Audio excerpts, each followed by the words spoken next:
So story about the came up last week during a heat wave. Utility company locked out thousands of users from their air conditioning thermostats. Who wants to read the story? Is it me? I think you're gonna have. Yeah, you're gonna have. All right, I guess it'll be me on today's Not So Critical update. I didn't know. Wait, self intro, so good. That's how the show works. We could fuck it. We'll do it live.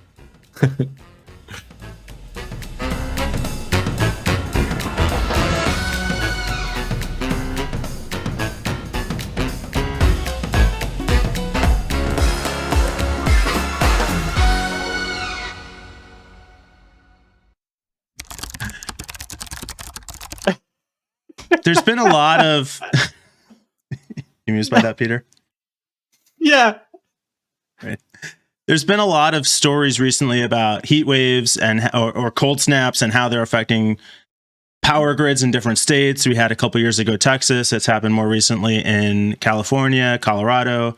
This story is about a company that locked thousands of customers out of their thermostats during a heat wave in Colorado, causing some people's houses to rise in temperature to as much as 88 degrees.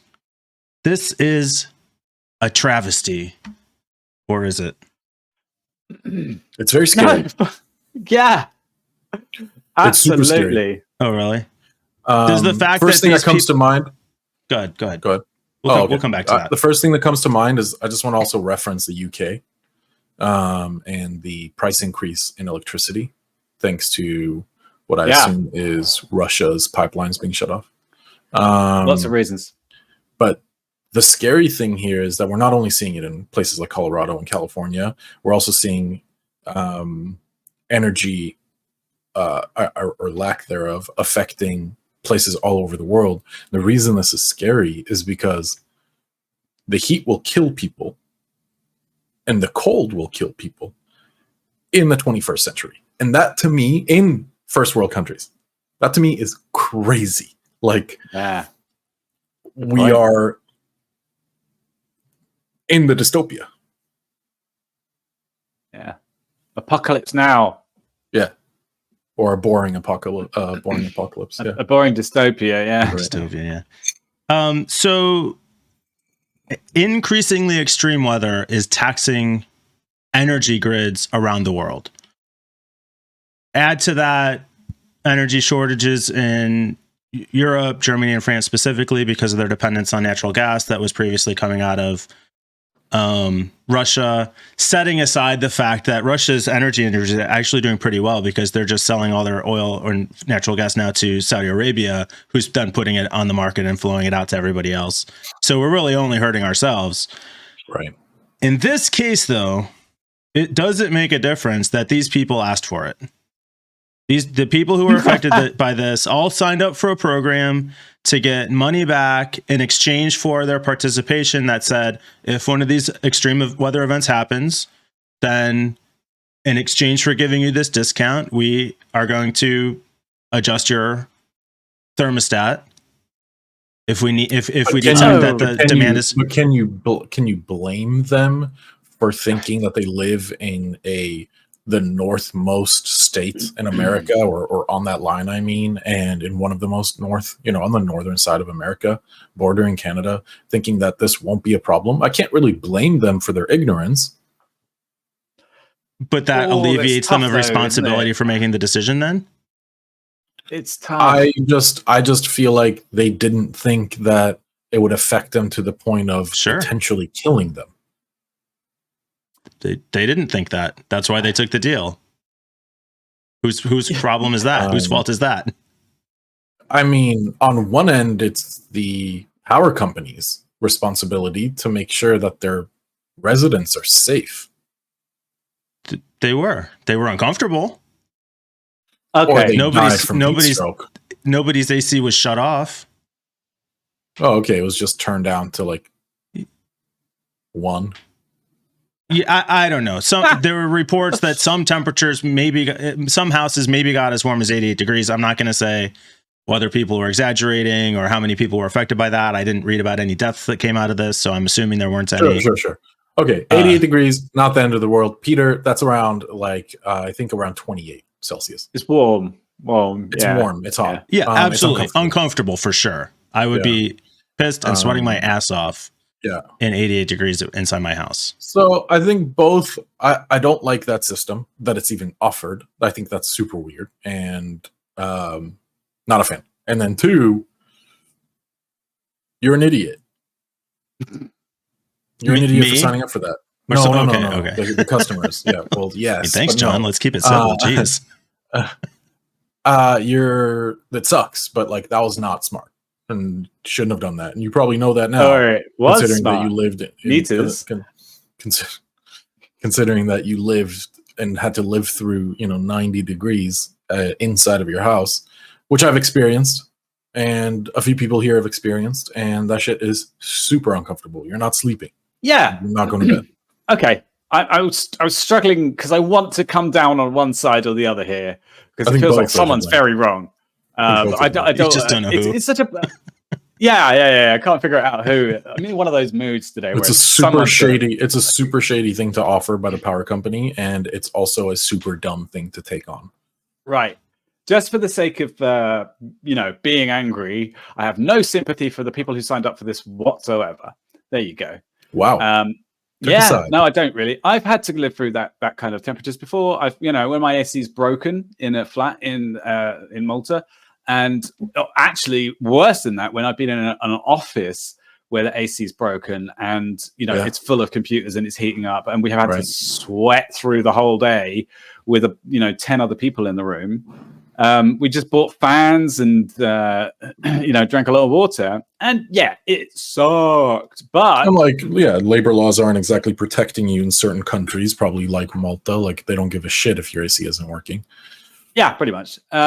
I think there are laws, but nobody cares about them. Right. Exactly. So it sucked, but it wasn't the end of the world. And at the end of the day, I just went home and had 5 cold showers. And their ACs got turned on eventually. So if nobody actually died, and you signed up for this, that's the big difference. Like I remember bitching and moaning about the fact that AC wasn't working in the office, but it's not like I quit my job. And someone came and fixed it.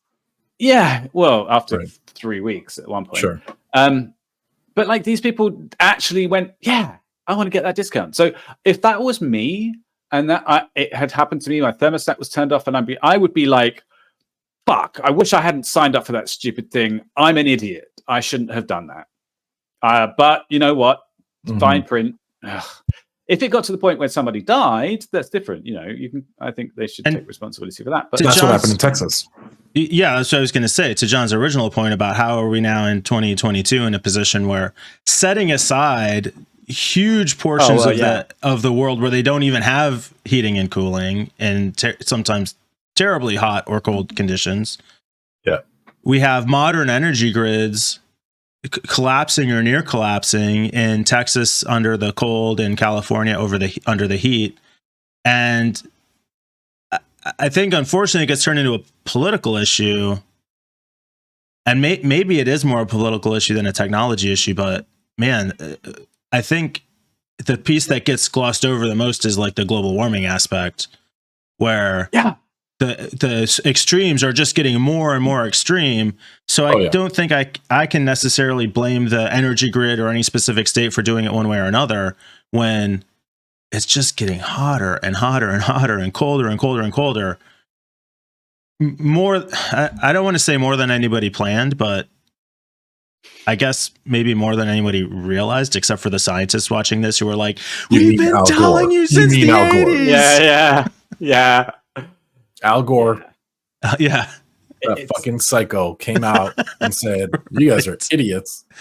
And anyway, you're right. 100%. It's only going to get worse. And eventually we're going to be like Yemen, where we get like 5 days of electricity provided, and then it's like shut off time for an entire summer. Ridiculous. So what happens if we get fusion? I was actually just going to bring that up. It will solve all of our problems. It'll be an energy utopia. But it really won't, because AC itself is super detrimental to what's it called? The ozone layer. So like we need to figure out multiple different things. We need to figure out more efficient cooling. I think heating is solved. I found Just out how we can't fridges use work. we can't the other day. It was use very we can't exciting. use gas heating anymore. We need to use electrical heating, and then the next step, the final step, would be something like fusion to come in and overhaul the energy system that we currently have. Do you know how fridges work? It's really cool. I just made it funny. I didn't mean to, but that's just how I am. So this is how they work, right? And I didn't realize this. They have a stuff called, and I think I might be wildly wrong here, but this is what I have in my head. There's a liquid which boils at a low temperature, like Freon or something like that. And fridges work by boiling it. So they heat it up and then it cools down. And the evaporation process is what chills things. That's it, basically. It's really cool. Mm-hmm. It's really interesting. I'm pretty sure it's the same shit they use in coolants in cars. Yeah. It's just a low temperature that, a liquid that evaporates at a lower temperature than normal. Yeah, it's interesting that cooling is a process of removing heat, not making something cold.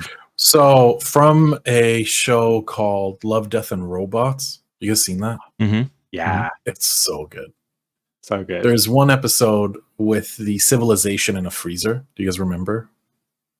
I didn't see that one. I'm not sure. Oh, okay. Is it one in the later ones, one of the newer season? I think so. Yeah, I think so. And I didn't see that one yet. It like talks about how the old fridges used to work back in the day, that they basically would contain cold air and suck out hot air because hot air rises. So I don't know. It was just interesting the way we used to cool things. But back to climate change and the world ending. I guess good luck to all of you in Colorado. And read the small print. If you sign up for one of these deals, it seems cool to get a discount, but it could happen that you actually need to do the thing that you signed up for, and then you're going to be pissed.